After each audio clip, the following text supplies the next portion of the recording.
Professor Calixto, tudo bem? E hoje nós vamos falar sobre perfis de speaker. Professor, o que isso me ajuda com a influência pessoal? Quando você descobre este, você automaticamente consegue criar vínculos sociais, ou seja, influenciar mais com facilidade, ok? Verdade? Sim, e isso é um estudo pautado em Harvard, porque na década de 80 para 90, eles categorizaram os talentos humanos e batizaram de inteligências múltiplas. Professor, que legal! Sim, e nós decodificamos esse estudo para influência pessoal. Professor, você pode me dar um exemplo prático? Claro, meu querido. Imagina o seguinte, João Dória, atual governador de São Paulo. Segundo esse estudo, ele se encaixa no perfil de speaker lógico-matemático. Professor, como assim? Para ele ter performance nos palcos, em reuniões, ele precisa estar pautado em dados e fatos, ou seja, ser direto, objetivo. Pode perceber que se você já assistiu um vídeo dele, ele sempre pauta mais ou menos sob essa ótica. Eu vim aqui para fazer isso,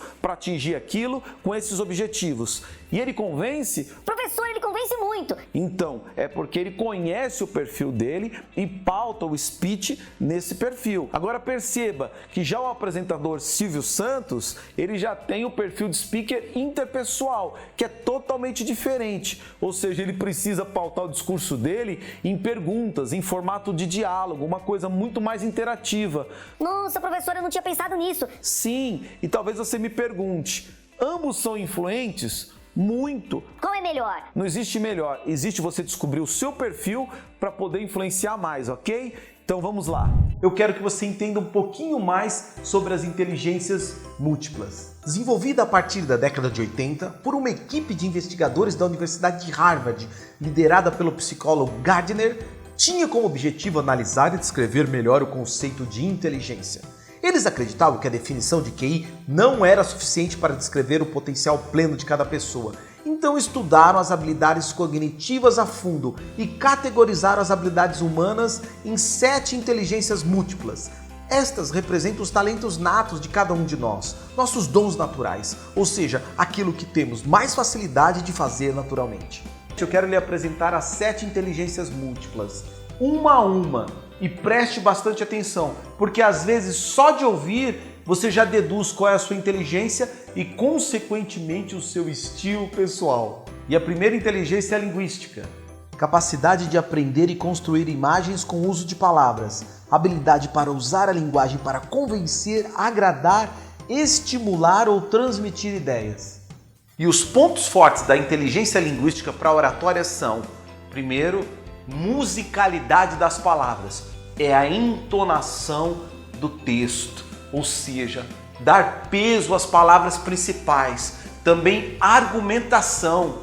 A pessoa que detém essa inteligência, ela tem uma capacidade muito grande de se posicionar verbalmente. Outro ponto forte é a retórica, que nada mais é do que clareza na exposição de ideias. É a arte de se expressar de forma atraente, eloquentemente. E o último ponto forte da inteligência linguística é a persuasão, que é a capacidade de fazer com que as pessoas aceitem, comprem as suas ideias. E a segunda inteligência é a lógica matemática. Facilidade para aprender e construir imagens através dos signos numéricos e geométricos.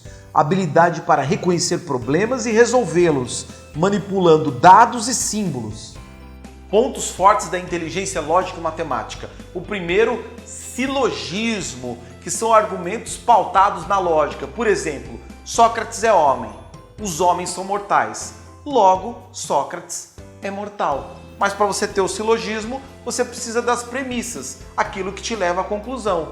Quem tem a inteligência lógica tem essa facilidade. E essa pessoa também tem facilidade em exemplificar ideias por meio de dados, fatos. Claro, né? Ela é mais racional, inteligência lógica matemática. E a terceira inteligência é a musical. Sensibilidade para ritmos, texturas e timbre. Habilidade para produzir ou reproduzir todos os tipos de sons. E os pontos fortes para a oratória da inteligência musical são a audição aguçada. Essa pessoa, ela capta muito mais os sons, o que os outros falam, tanto é que ela tem muita facilidade com idiomas, fluência verbal e facilidade de entendimento e contra-argumentação. Como ela ouve e capta tudo com muito mais facilidade, ela também contra-argumenta de forma muito mais eficaz.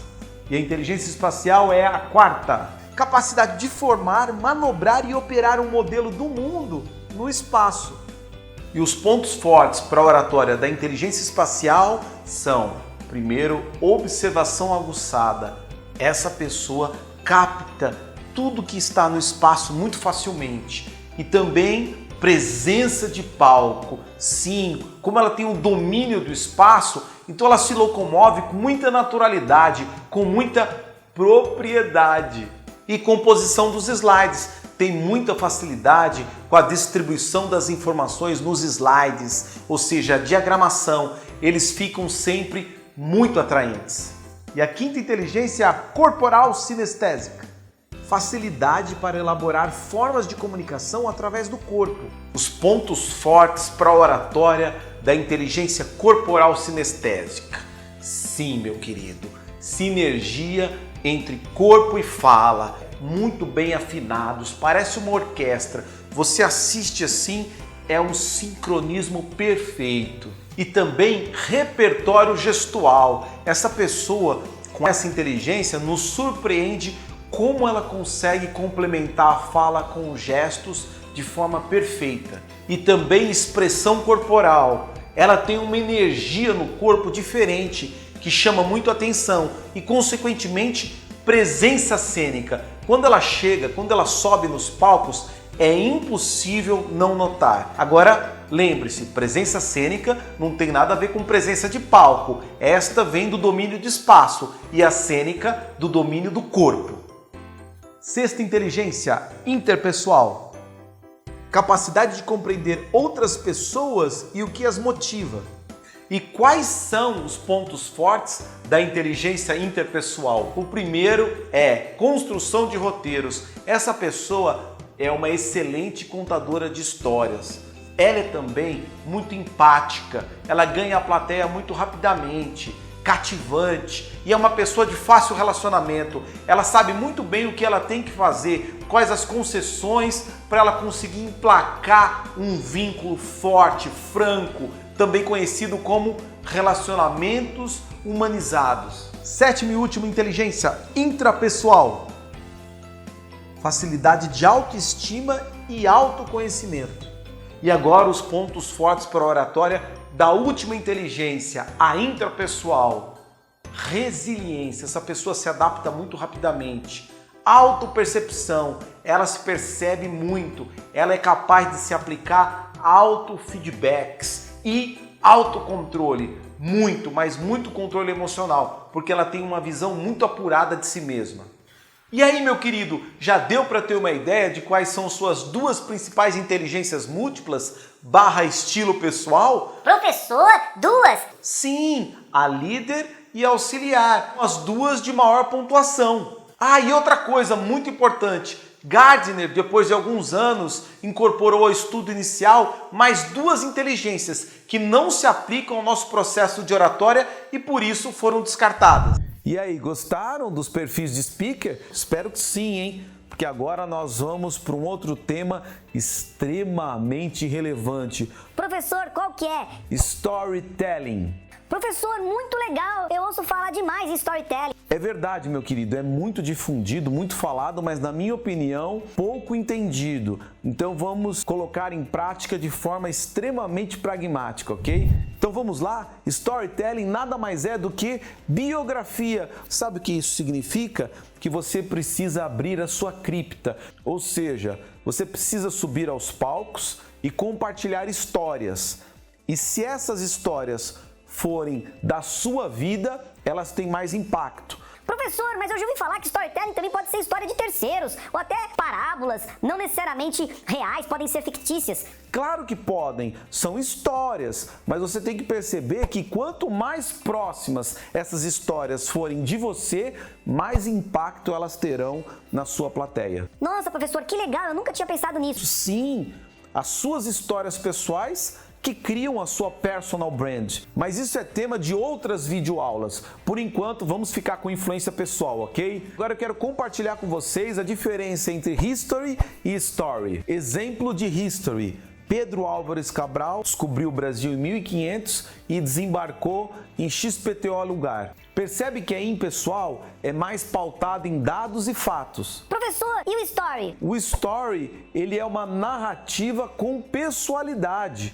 Então seria mais ou menos assim. Então, Pedro Álvares Cabral descobriu o Brasil em 1500, mas quando eles saíram, eles não tinham noção de onde eles iam parar. Imagina como eles se sentiam. Eles foram rumo ao desconhecido, mas quando eles chegaram, eles davam pulos de alegria. Eles se sentiram o quê? Conquistadores do novo mundo. Percebeu a diferença? A primeira é mais fria, mais impessoal, só mais dados e fatos. E a segunda já tem o quê? O seu olhar. Professor, eu nunca tinha pensado nisso. Imagina o story do Instagram.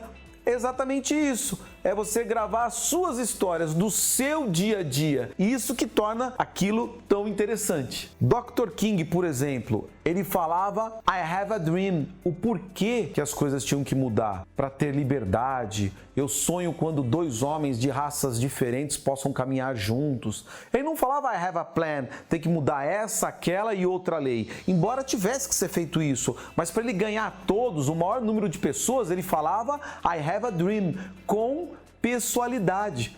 Veja então o exemplo da Apple, como ela se comunica com a gente, várias campanhas pautadas o quê? Na pessoalidade, embora ela seja uma empresa. Professor, como assim? Ela fala para você, compra aqui o MacBook Pro, ele é muito bom, tem um hardware durável, uma interface amigável, um sistema operacional mais resistente a vírus, ou ela fala, se você pensa diferente e acredita que desafiar o status quo pode ser um lifestyle, então eu tenho um produto para você, que tem uma interface amigável, que tem um hardware durável e que tem um sistema operacional mais resistente a vírus. Qual discurso ela utilizava? I have a plan, sem pessoalidade, ou I have a dream, com pessoalidade? Você sabe a resposta. E por quê, professor? Porque emplaca, vende, influencia muito mais. Preste atenção nessas frases. Compartilhar ideias que valem. Organizar as informações do mundo. Impactar 1 bi de pessoas. São frases, missões de empresas, respectivamente, TED, Google e Singularity, a Universidade do Vale do Silício, que fica dentro da NASA, que entenderam que cada vez mais as pessoas estão comprando pessoas ao invés de produtos. O foco é na experiência. Daí a importância do seu time conseguir o quê? Para vender mais ou para fazer os projetos fluírem internamente em outra velocidade, ele precisa de pessoalidade, porque aí sim as histórias dele serão impactantes, envolventes e ele vai ter influência pessoal. E aí, gostou dessa videoaula? Espero que sim, hein? Porque o conteúdo é um compilado do que eu entrego para os meus altos executivos em private classes. Ou seja, se você seguir isso, colocar em prática, você fatalmente vai mover as tropas, envolvê-las, porque a sua influência pessoal vai para um outro nível. E o seu time vai conseguir implementar projetos em outra velocidade, porque a influência pessoal definitivamente faz com que a sua vida se torne mais fácil, ok? Bye!